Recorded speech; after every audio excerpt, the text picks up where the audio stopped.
Before I tell you what happened next, you need to understand something.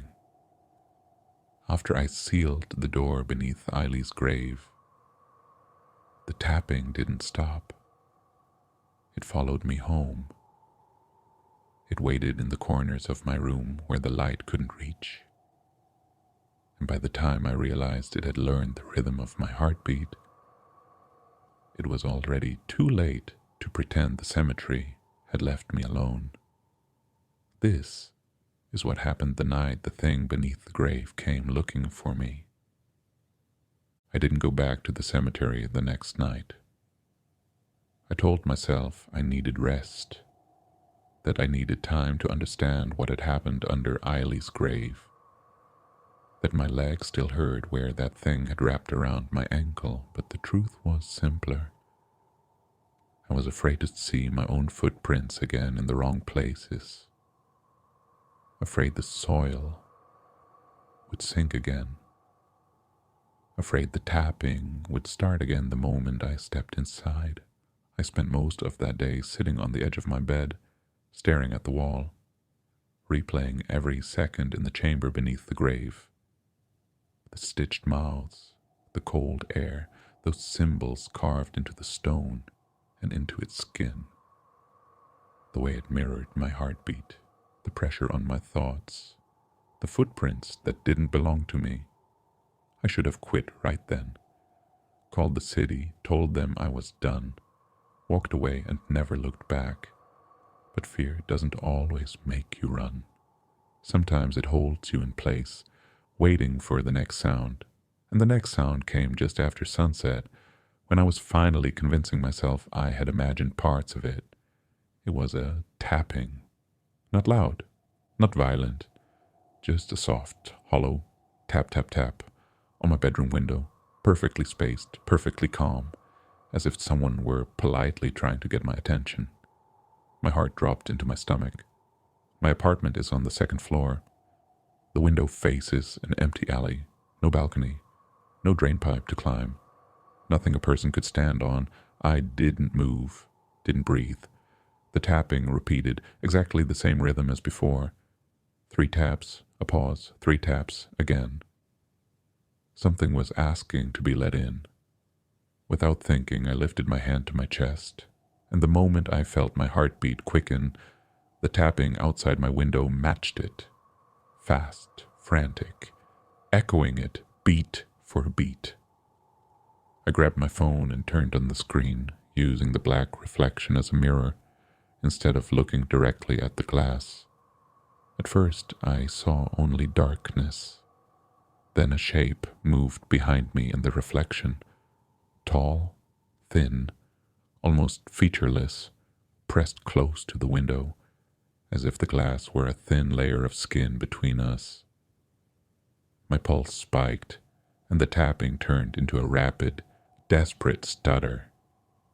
I shouted, stumbling backward, knocking over a chair.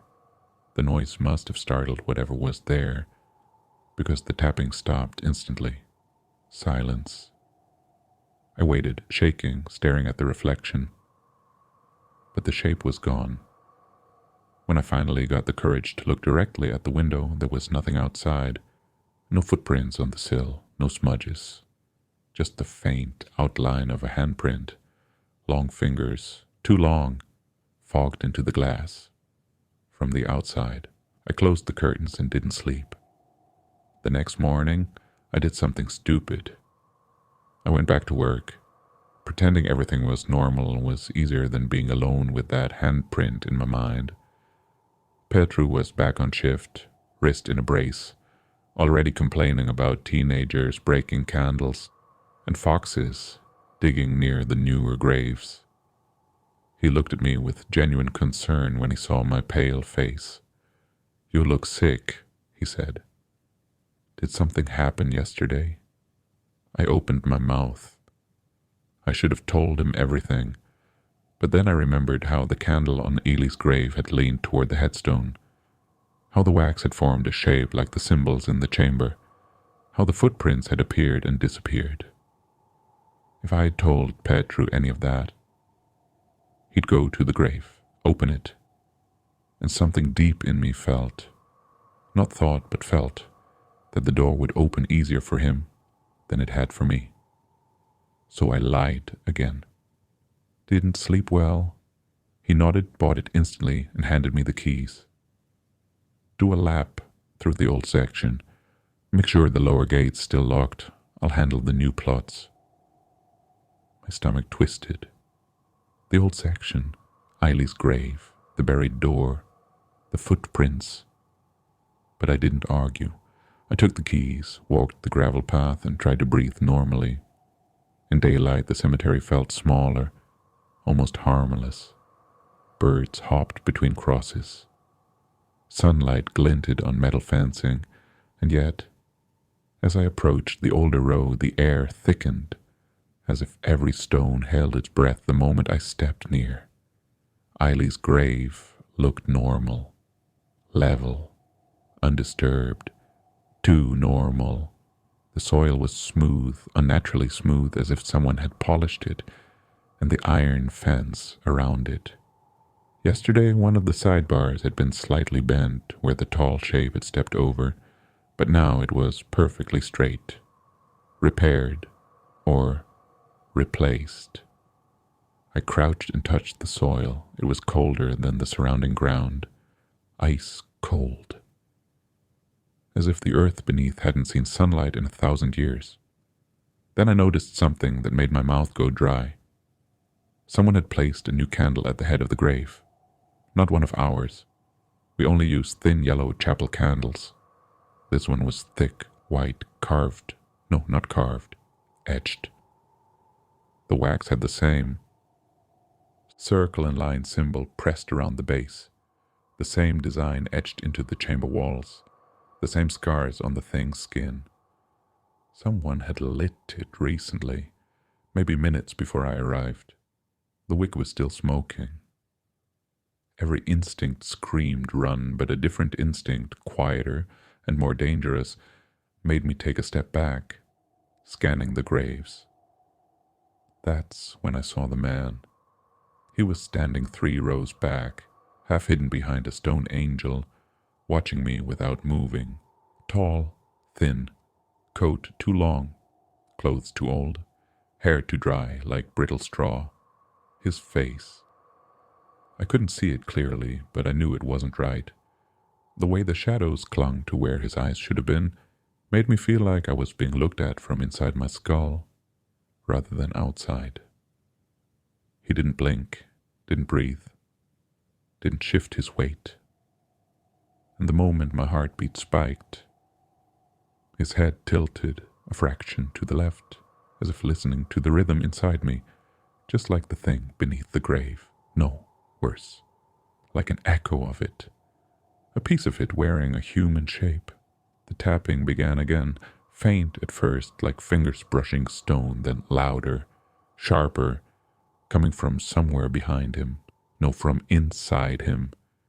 He took 1 step forward, and the tapping synced exactly with his movement, a step for each beat of my pulse. Tap, step, tap, step. My legs finally obeyed. I turned and took off running toward the newer section, heart exploding in my ears. The tapping behind me accelerated instantly, turning into a frantic clatter. I didn't look back, not even when I heard something hit the stone path with a sound like bone on marble. I sprinted to the chapel, slammed the door, and locked it. Petru found me 5 minutes later, hyperventilating, drenched in sweat. "What happened?" he asked. I almost told him this time. But then I saw movement through the chapel's stained glass. Slow, drifting movement. The tall figure walking between the graves, weaving through them without touching a single stone, heading toward the far wall. The same spot where the footprints had disappeared 2 nights ago. It didn't use the gate. It stepped between the bars without bending them, its body slipping through as if the metal didn't exist at all. Then it vanished into the trees. "Nothing," I whispered. "I'm just tired." Another lie.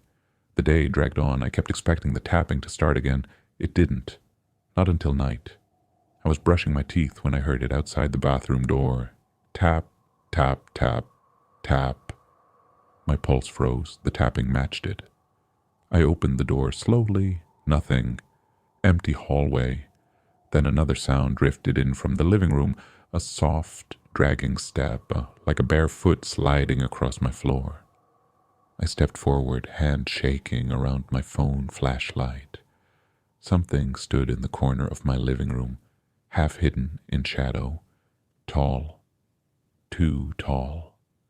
As I lifted the light, it ducked its head unnaturally low, like the movement of someone whose bones bend in the wrong places, and the light hit its face, except it wasn't a face. It was a wrapping, gray cloth, old, frayed, pulled tight over a head-shaped mass, stitched shut over the mouth, just like the figures in the chamber, one of the watchers, one of the guardians, or what was left of them.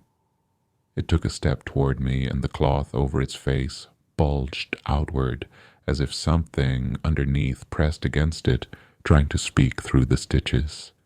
The tapping exploded behind me, on the walls, the floor, the window, everywhere at once, mirroring my heart to the point it hurt. The stitched figure lifted one trembling hand and reached toward my ankle, the exact spot where the gray limb had touched me beneath the grave. My vision blurred. My heart hammered so fast the tapping became a roar.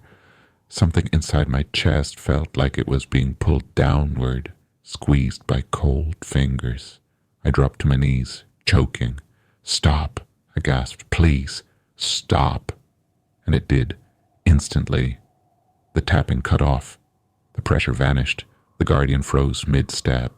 Slowly, slowly, the stitched head turned toward my bedroom door, toward the window behind it, toward something unseen outside. And then I heard it. A grinding, distant, stone-on-stone sound. The same sound the bulging wall made before it split.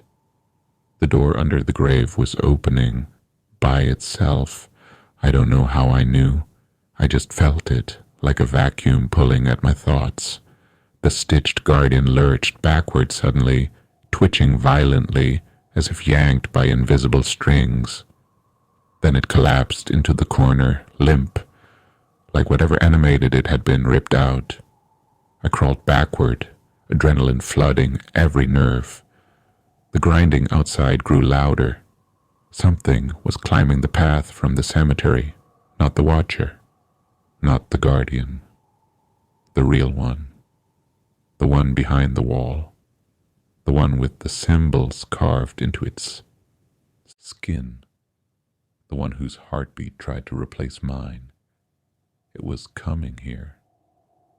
For me. Because I opened its door. I don't remember grabbing my keys. I don't remember running down the stairs.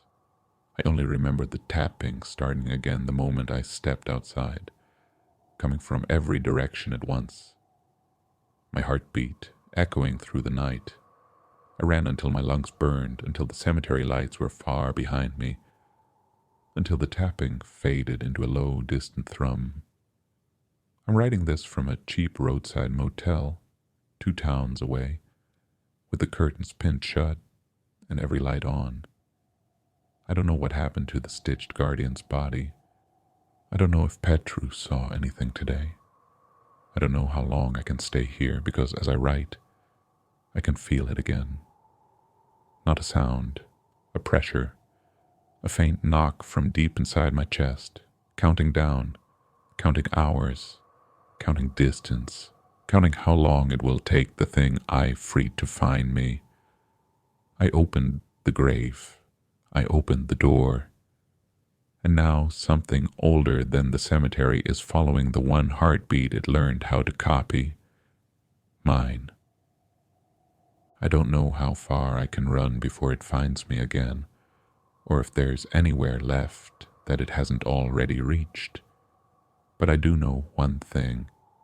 Whatever awoke beneath that grave, whatever watches me through the walls, it isn't done.